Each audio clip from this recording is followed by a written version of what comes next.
ఇక రేవంత్ పాలనలో తెలంగాణ పోలీసింగ్ వ్యవస్థ కట్టు తప్పిపోతోంది. శాంతి భద్రతలను గాలి కొదిలి ప్రభుత్వ జాగాల కబ్జా పనిలో పడ్డారు లా అండ్ ఆర్డర్ పోలీసులు. రాష్ట్ర రాజధానిలోని బాలనగర్ డీపీసీ పరిధిలోని పలు ఠాణాల్లో పోలీసులు వ్యవహారం చూసి సెటిల్మెంట్లు కబ్జా రాయిళ్లతో దోస్తాని తెలిసి ఉన్నతాధికారులే అవాక్కైపోతున్నారు.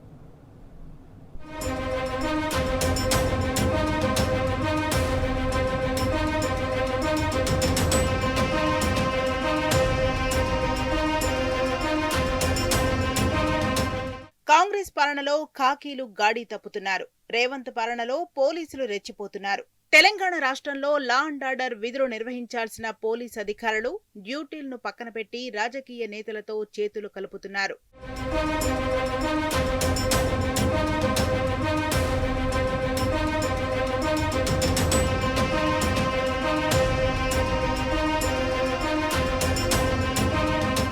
భూముల సెటిల్మెంట్ల వ్యవహారంలో కూకట్పల్లి పిఎస్లో ఒకే ఏడాదిలో 8 సార్లు సీఐలు బదిలీ అయ్యారంటే రేవంత్ పాలనలో ఖాకీలు ఎంత కట్టుతప్పారో అర్థం చేసుకోవచ్చని రాజధాని వాసులు చర్చించుకుంటున్నారు. కుత్బుల్లాపూర్ తహసీల్దార్ 3 నెలల సెలవులో ఉండటాన్ని అదునుగా చేసుకుని పోలీసులతో భూ కబ్జా రాయులు ములాఖత్ అయ్యారన్న వాదనలు వినిపిస్తున్నాయి. ఓ పోలీస్ అధికారి అయితే భూ ఆక్రమణకు మద్దతు పలికి అమ్ముకోవడానికి అండదండగా ఉంటారని హామీ ఇచ్చారన్న చర్చ జరుగుతోంది.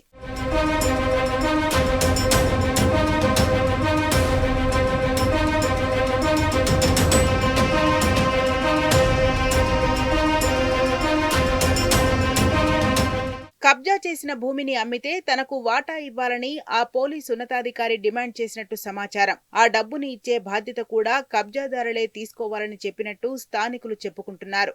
అయితే ఈ విషయం ఆ నోటా ఈ నోటా బయటకు పొక్కడంతో పోలీసులు ఉన్నతాధికారులు అప్రమత్తమయ్యారు. డీసీపీ కార్యాలయంలోని ఎస్ఓటీ పోలీసులు 12 మంది కబ్జా రాయుల్ని పిలిపించి పోలీసుల పాత్ర ఉన్న విషయం ఎవరికీ చెప్పొద్దని వార్నింగ్ ఇచ్చినట్టు సమాచారం. ఈ విషయం కూడా కబ్జా చేసిన వ్యక్తులే బయటి వ్యక్తులకు చెప్పుకొని బాధపడ్డట్టు తెలుస్తోంది.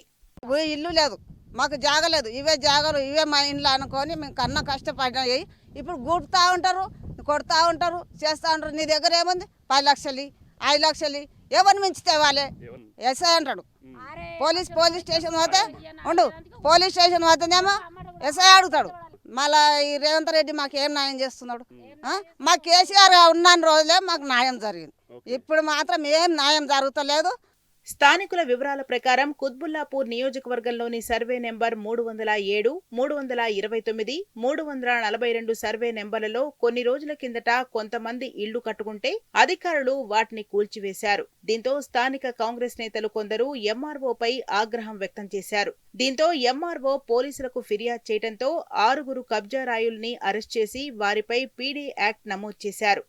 ఇది జరిగిన కొన్ని రోజులకే ఎంఆర్ఓ 3 నెలల సెలవుపైన వెళ్లారు.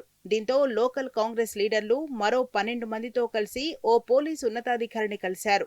ఆయనతో సెటిల్మెంట్లు చేసుకుని మళ్లీ అదే స్థలాన్ని కబ్జా చేసి వాటాలుగా పంచుకున్నారు. కంప్లైంట్ పెట్టినా పట్టించుకుంటలే. ఏమంటుండు? గుట్టేసాయి, నీ దగ్గర ఏం కాయిదాలు ఉన్నాయి, నీ దగ్గర ఏముంది తీసుకురాపో నిజమని అంటుండు. ఆ గుట్టేసాయి నాకు ఏ ఎస్ఐ కొత్త ఎస్ఐ వేస్తే ఆ కొత్త ఎస్ఐతో ఫోన్ చేపిస్తున్నారు. నాకు ఆడిదాన్ని చూసుకొని ఆట కడుతుర్రు. కుత్బుల్లాపూర్ ఎంఆర్ఓ 3 నెలల లాంగ్ లీవ్ బాల్నగర్ జోన్ పోలీసులకు వరమైంది. రాష్ట్రంలో ఎక్కడా లేని విధంగా ప్రభుత్వ భూముల కబ్జాల్లో తలదూరుస్తూ కబ్జాలో ఉన్న వారిని భయపెట్టి సెటిల్మెంట్స్ చేసుకుంటున్నారన్న చర్చ జోరందుకుంటుంది. ఒక్కో పోలీస్ అధికారులు 2 నుంచి 3 ప్లాట్లను నోటరీలు చేయించుకుంటున్నారని స్థానికులు ఆరోపిస్తున్నారు. ఈరోజు తెలంగాణ రాష్ట్రంలో పరిపాలన మొత్తం అస్తవ్యస్తమైంది.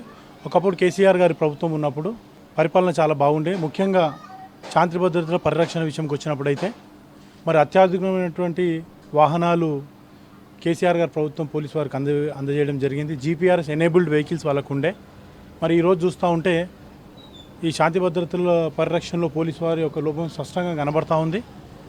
ఎందుకంటే మనకు చూడండి, ఉదాహరణకి ఈరోజు ఏదైనా సమస్య వచ్చి ఫోన్ చేస్తే పోలీసు వారు సరైన స్పందన లేదు.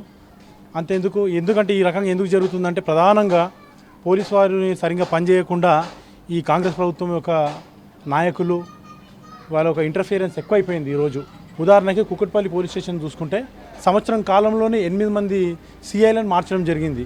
ఎందుకు మారడం జరిగింది? ఏ కారణాలు లేవు. అట్లా అంటే వాళ్ళకు అనుకూలంగా లేనటువంటి అధికారులు ఎవరైనా ఉంటే వాళ్ళు చెప్పినట్టు పని చేయకపోతే అధికారులను మారుస్తారా? కుత్బుల్లాపూర్ రెవెన్యూ పరిధిలో 307లో వెలుస్తున్న అక్రమ కట్టడాల్లో హైడ్రా సిఐలు సైతం 2 ప్లాట్లను నోటరీలు చేయించుకుని 8 లక్షల చొప్పున విక్రయించారని అదే కబ్జాదారులకు అప్పజెప్పడం కొసమెరుపు. బాలానగర్ డీసీపీ పరిధిలోని ప్రభుత్వ భూముల్లో పోలీసులు, హైడ్రా, రెవెన్యూ అధికారులు కుమ్మక్కైన ఘటనపై ఉన్నతాధికారులు చర్యలు తీసుకోవాలని, పోలీస్ వ్యవస్థకే కలకలం తెస్తున్న అధికారులపై సస్పెన్షన్ వేటును వేయాలని స్థానికులు డిమాండ్ చేస్తున్నారు.